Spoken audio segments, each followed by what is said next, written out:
This is one.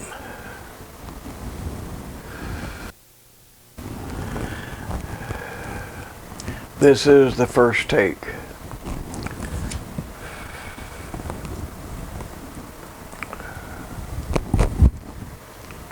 Hello, I'm Wayne Partridge, a old Christian businessman.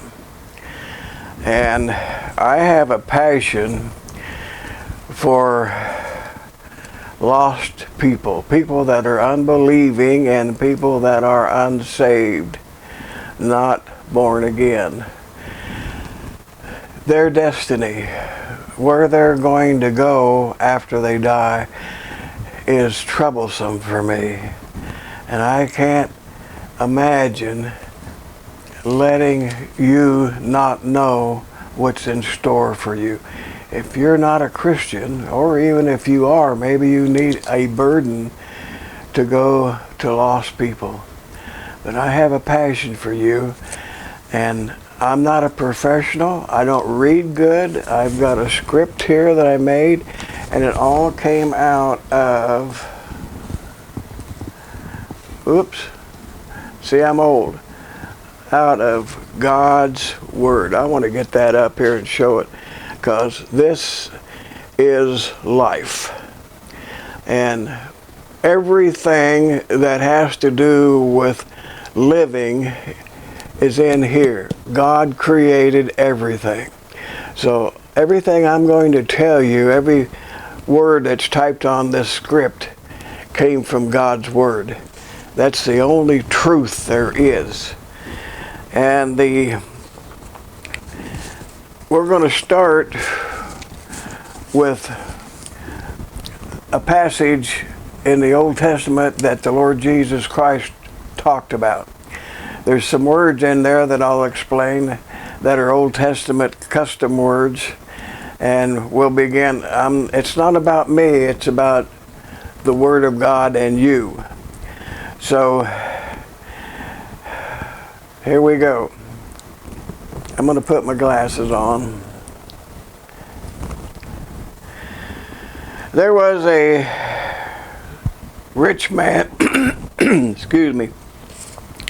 There was a certain rich man which was clothed in purple and fine linen, and fared sumptuously every day. And there was a certain beggar named Lazarus, which was laid at his gate full of sores, desiring to be fed from the crumbs which fell from the rich man's table. Moreover, the dogs came and licked his sores.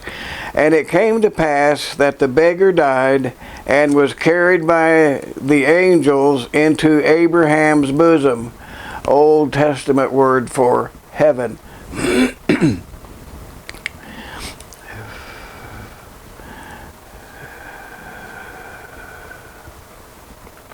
Already lost my place. All right, we're going to start over. Okay. This is number 2.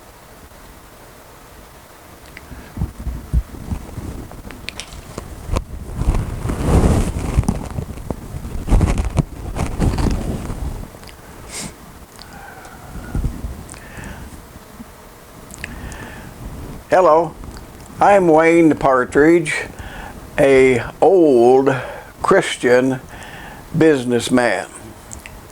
I became a Christian November 4th, 1971, an event that changed my life. I have a passion for anyone who is not a believer, not a Christian, not saved or born again, however you want to say it.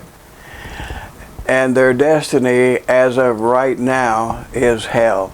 So I have a script here that I made from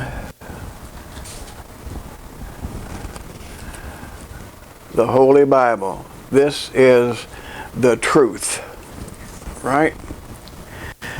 And I'm going to wear glasses. I'm not a good reader, but I'm compelled to bring God's Word to you, excuse me. So bear with me. It's not about me. It's about God's Word. I'm going to start off with a Old Testament passage that Jesus Christ was teaching. And it has some Old Testament words that I will explain on the way through. I'm going to wear my glasses. All right. By the way, hell is a place where sinners that are unsaved, that are unbelieving, go. Sinners that die in their sin go to hell. All of them. Okay. This is Luke 16, starting in verse 19. There was a certain rich man which was clothed in purple and fine linen, and fared sumptuously every day. And there was a certain beggar named Lazarus, which was laid at his gate, full of sores, and desired to be fed from the crumbs that fell from the rich man's table. Moreover, the dogs came and licked his sores. And it came to pass that the beggar died and was carried by the angels into Abraham's bosom. The rich man also died and was buried. And in hell he lifted up his eyes, being in torments. The word is tormented, or torment, plural. And seeth Abraham afar off, and Lazarus in his bosom. Abraham there is an Old Testament word for God. So, and in hell he lifted up his eyes, being in torments, and seeth Abraham afar off, and Lazarus in his bosom. And he cried and said, Father Abraham, have mercy on me, and send Lazarus, that he may dip the tip of his finger in water and cool my tongue, for I am tormented in this flame.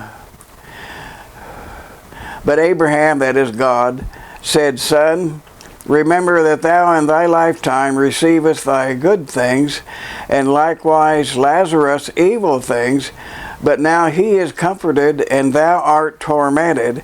And beside all this, between us and you, there is a great gulf fixed, so that us in heaven cannot go to you in hell, and vice versa.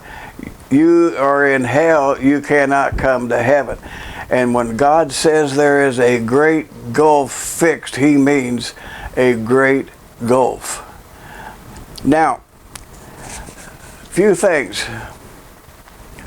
First of all, when he died, instantly he woke up, he opened his eyes, he lifted up his eyes, being in many torments.